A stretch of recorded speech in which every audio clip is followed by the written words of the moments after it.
अचानक एक आदमी तुम्हारी तरफ हंसते हंसते आता है और तुम्हें गले लगाता है और कहता है, अरे कितने साल बाद मिले। तुम उसको देख के थोड़ा हंसते हो, पर तुम्हारे दिमाग में उस वक्त एकदम ब्लैंक स्क्रीन चल रहा है। तुम सोचते हो शायद ये कोई पुराना क्लासमेट होगा, इसलिए इतना खुश हो रहा है मुझे देखकर। वो आदमी 10 मिनट तक तुम्हारे साथ हंसता है, बात करता है, फिर कुछ घंटों बाद वो आदमी वॉशरूम जाता है। तभी तुम्हारी मम्मी तुम्हारे पास आती है और धीरे से बोलती है, अपने सगे भाई से अजनबी की तरह क्यों बात कर रहे थे। तुम्हारी सांसें 1 सेकंड के लिए रुक जाती है और तुम मन में ही कह रहे हो, ये क्या हुआ, मैंने इसको पहचाना क्यों नहीं। पर तुम्हारे लिए उस इंसान का चेहरा सच में किसी बिल्कुल अनजान अजनबी जैसा था। न्यूरोलॉजी की दुनिया में इस कंडीशन को कहते हैं प्रोसोपैग्नोसिया, यानी फेस ब्लाइंडनेस।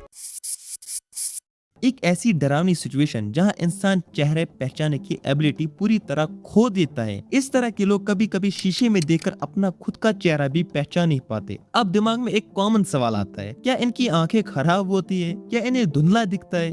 जवाब है नहीं, इनकी आंखें बिल्कुल ठीक होती है। इन्हें आंखें, नाक, कान, होठ, एक एक फीचर एकदम क्रिस्टल क्लियर दिखता है। पर जैसे ही दिमाग उन सारे पार्ट्स को एक साथ जोड़ के एक चेहरा बनाने की कोशिश करता है, वहीं पर इनकी प्रॉब्लम स्टार्ट होती है। उनके लिए हर चेहरा एक ऐसी पजल बन जाता है जो कभी सॉल्व ही नहीं होती। गहरी सांस लो और ध्यान से सुनो। हमारे दिमाग के पिछले हिस्से में एक डेडिकेटेड प्रोसेसिंग यूनिट होता है जिसे बोलते हैं फ्यूजिफॉर्म फेस एरिया, FFA। इसका एक ही काम होता है दुनिया भर के चेहरों को डेटा स्टोर करना और उन्हें रिकॉल करना, यानी याद रखना। नॉर्मल इंसान का FFA मिली सेकंड में हजारों चेहरे स्कैन कर लेता है, पर जब किसी को स्ट्रोक आता है या कोई दिमाग की चोट आ जाती है या कोई बच्चा इसी डिफेक्ट के साथ ही पैदा होता है, तो ये FFA परमानेंट बिगड़ता है। हॉलीवुड के एक्टर ब्रैड पिट ने एक इंटरव्यू में ऑफिशियली एक्सेप्ट किया था कि वो इस कंडीशन से गुजर रहे हैं। उन्होंने बताया था कि लोग उन्हें एरोगेंट या घमंडी समझने लगते थे क्योंकि वो अपने पुराने दोस्तों या को स्टार को सामने देखकर भी नहीं पहचान पाते थे। तो अब सवाल ये उठता है कि ऐसे लोग अपने डेली लाइफ में सरवाइव कैसे करते हैं, क्योंकि उनके लिए उनकी माँ, उनकी बीवी और रास्ते पर चल रहा कोई अजनबी, सबके चेहरे एक जैसे ब्लैंक है। इंसान का चलने का ढंग, मतलब उसकी आवाज की फ्रीक्वेंसी और उसका लहजा, उसकी स्पेसिफिक हेयर कट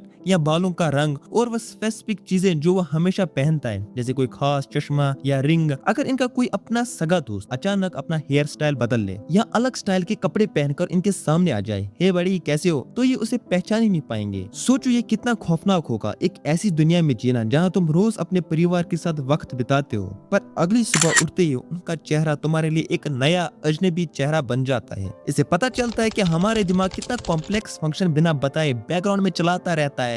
तो मेरा सवाल ये है आपसे, अगर किसी आदमी को एक दिन के लिए सिंड्रोम हो जाए तो सबसे पहला कौन सा रिश्ता बिखर जाएगा? मुझे इसका आंसर कमेंट्स में जरूर बताना। और हमेशा की तरह अगर कमेंट करने का मन ना हो, अपने दिमाग में इमेजिन करो कि कौन सा रिश्ता बिखर जाएगा।